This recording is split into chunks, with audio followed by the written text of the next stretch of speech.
Bem-vindos ao canal Sejam Santos, onde vamos explorar a vida e as obras dos santos mais inspiradores da história da Igreja Católica. Nós vamos compartilhar suas histórias, seus ensinamentos e seus exemplos de virtudes, esperando que possam nos inspirar a viver de acordo com os ensinamentos de Cristo. Então, se você quer aprender mais sobre esses santos e descobrir como suas vidas podem ser caminhos que nos levam a Jesus Cristo para nós hoje, inscreva-se no nosso canal e deixe o seu like. Inscreva-se hoje mesmo, divulgue nosso canal a seus amigos e comunidades e nos ajude o nosso canal para que possamos alcançar mais pessoas na divulgação a conhecer mais a vida dos santos. Onde a santidade é uma jornada diária. Faça parte dessa comunidade de busca pela santidade.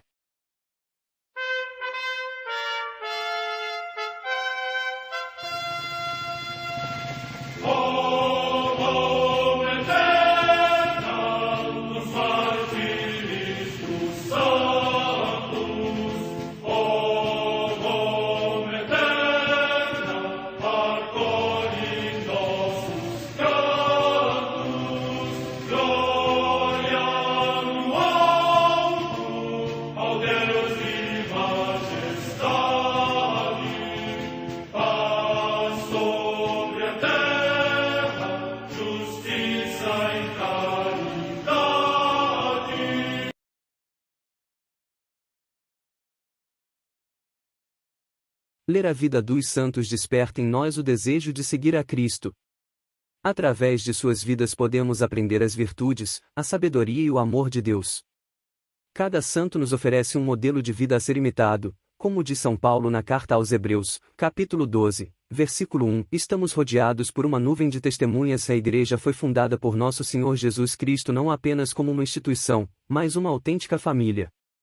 Os santos mártires, confessores, doutores, as virgens, os santos pastores e todos os demais santos são realmente nossos irmãos que nos precederam no caminho da fé e já estão no céu, para onde também iremos nós, pela graça de Deus. Portanto, sede santos, assim como vosso Pai Celeste é santo. Mateus capítulo 5, versículo 48.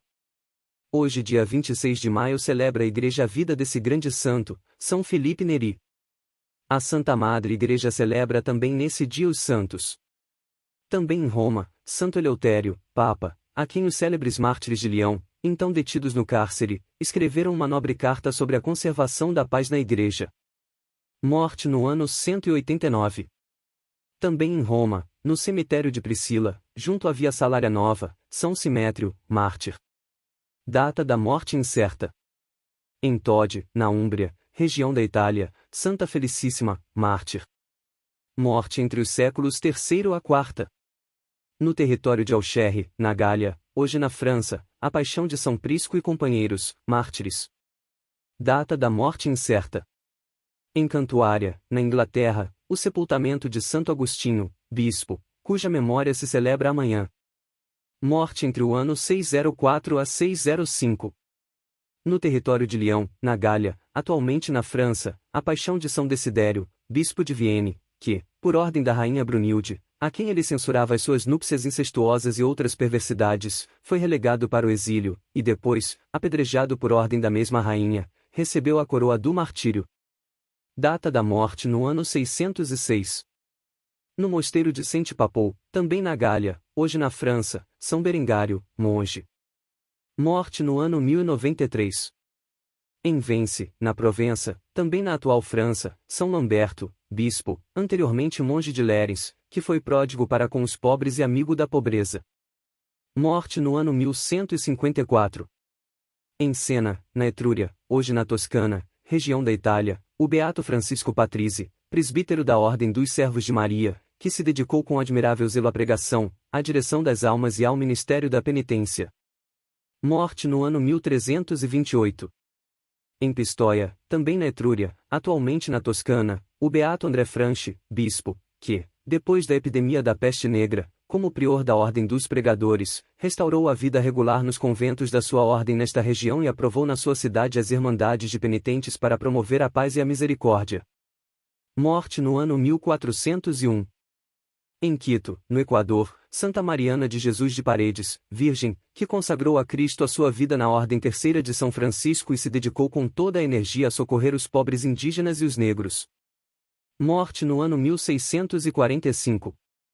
Em Fushou, localidade do Fujian, província da China, São Pedro Sanzi Jordá, bispo da Ordem dos Pregadores e Mártir, que, juntamente com outros sacerdotes, foi preso e levado com cadeias por longo caminho até ao tribunal, no lugar do suplício ajoelhou-se e, terminada a oração, apresentou voluntariamente o pescoço ao cutelo.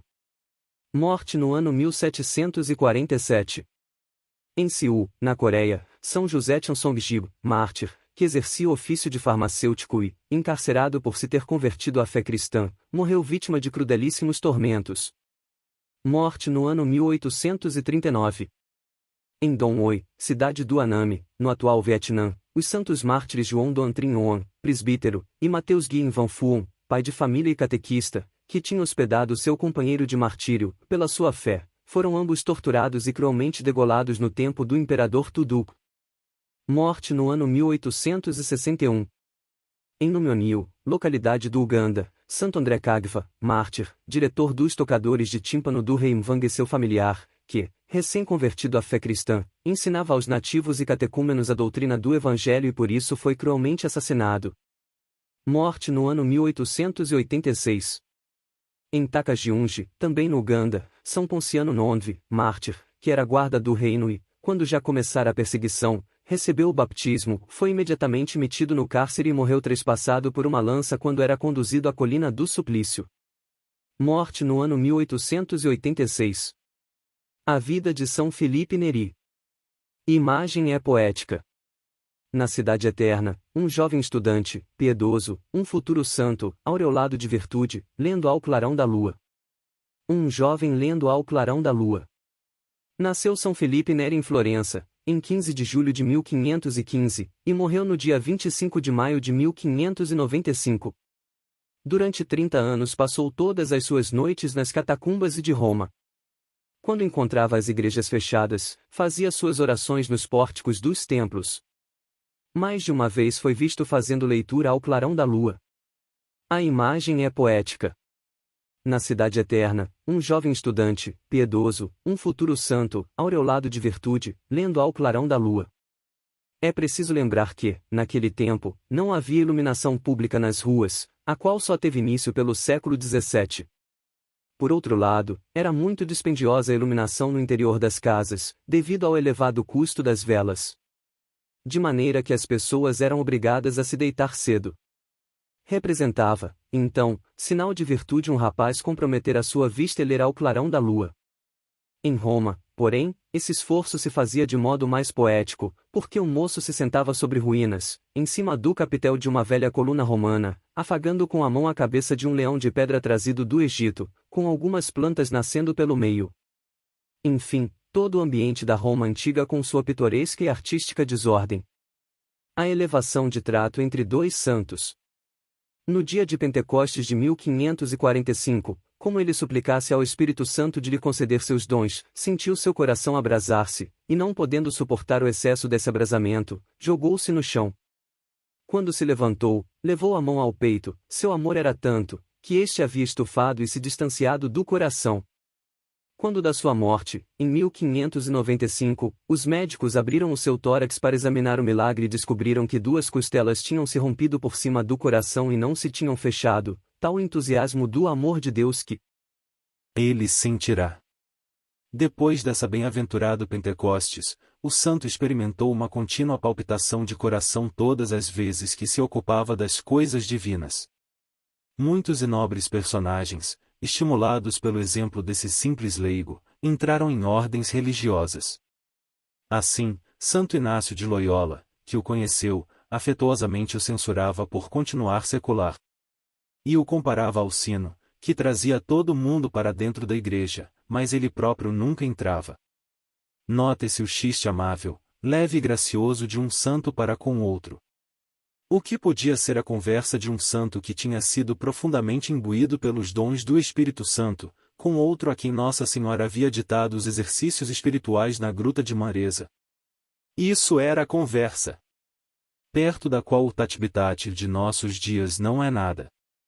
É um balbucio inexpressivo e indigno em relação aos colóquios dos grandes santos.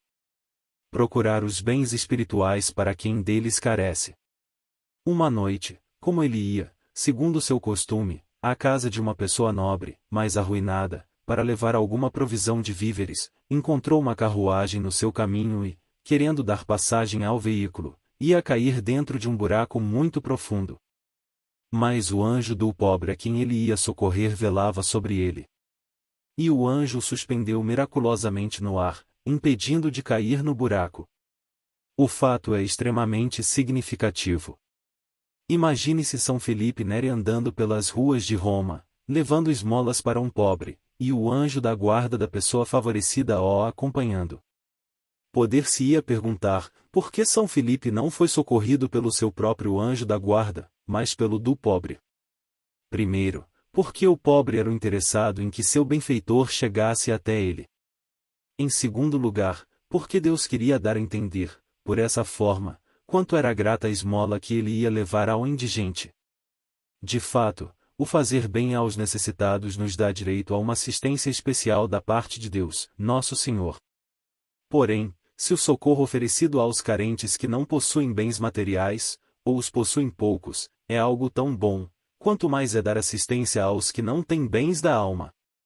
Portanto, sugerir um bom conselho a quem anda aflito, desorientado ou distante do bom caminho, fazer apostolado, trazer alguém para junto do Sagrado Coração de Jesus e de Maria, ou até mesmo encurralar um inimigo da Igreja Católica com uma argumentação bem amarrada, de maneira que ele perca seu prestígio e não possa fazer mal aos outros. Tudo isso é muito mais importante e agradável a Deus do que o auxílio material que possamos prestar ao próximo. Combatividade ratificada pela providência. Era sobretudo na época do Carnaval que São Felipe Neri redobrava suas orações. Com uma massa imponente de fiéis, ele ia em peregrinação às 7 basílicas de Roma, para protestar contra a imoralidade de seus cidadãos. Vê-se aqui o homem combativo. A cidade é tomada por um carnaval infrene, ele organiza peregrinações para percorrerem as suas ruas e apresentar a Deus um ato de reparação.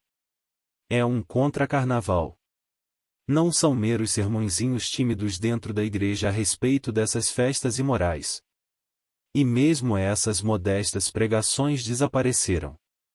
Não.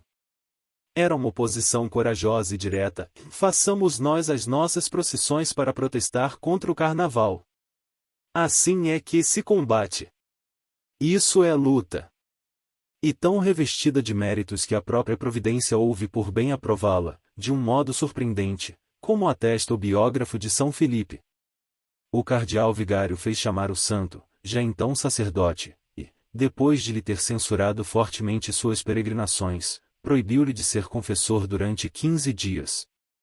Ora, o vigário morreu bruscamente, antes de ter levantado a penalidade, e o Papa Paulo IV, chamado a julgar a causa, deu ordem ao santo de retomar os seus exercícios e lhe pediu que rezasse por ele. Um santo olhando para outro santo. Por um privilégio especial, São Felipe via a santidade resplandecer no rosto dos santos. Ele fez a observação especialmente a propósito de São Carlos Borromeu. Essa descrição deixa claro que São Felipe passeava no meio dos santos. Ele conheceu vários, e discernia a santidade resplandecer nos semblantes deles. Pobres de nós, homens deste século XX! Se quiséssemos ver santidade reluzindo nos rostos dos santos, para quem haveríamos de olhar? Que orfandade! Que tristeza! A respeito de Santo Inácio de Loyola, ele dizia: a beleza de sua alma é tal, que ela resplandece em sua face, da qual eu via sair em raios de luz. Considere isso a maravilha, fitar a face de um homem e ver raios de luz. Era um santo olhando para outro santo. Se pudéssemos simplesmente contemplar esse intercâmbio de olhares, como isso nos faria bem. Morte de São Felipe Neri. No dia de Corpus Christi de 1595, São Felipe, depois de ter dito o ofício, ter rezado a missa e confessado pela última vez um grande número de penitentes, aos quais ele recomendava, sobretudo, ler a vida dos santos, deitou-se na cama, dizendo: eu preciso morrer. O médico foi chamado, examinou-o e disse que ele estava mais bem disposto do que nunca. 3 horas depois, ele expirou docemente, assistido pelo cardeal Baronius. E a rainha do céu o recebeu. Embora tenha vivido no século XVI, que viu surgir o protestantismo, São Felipe Neri ainda fazia parte da florescência da Europa católica, quando os santos transitavam no meio de outros santos, se conheciam, se encontravam e a luz de um se refletia na do seu semelhante, multiplicavam-se e operavam milagres. São Felipe Neri, rogai por nós.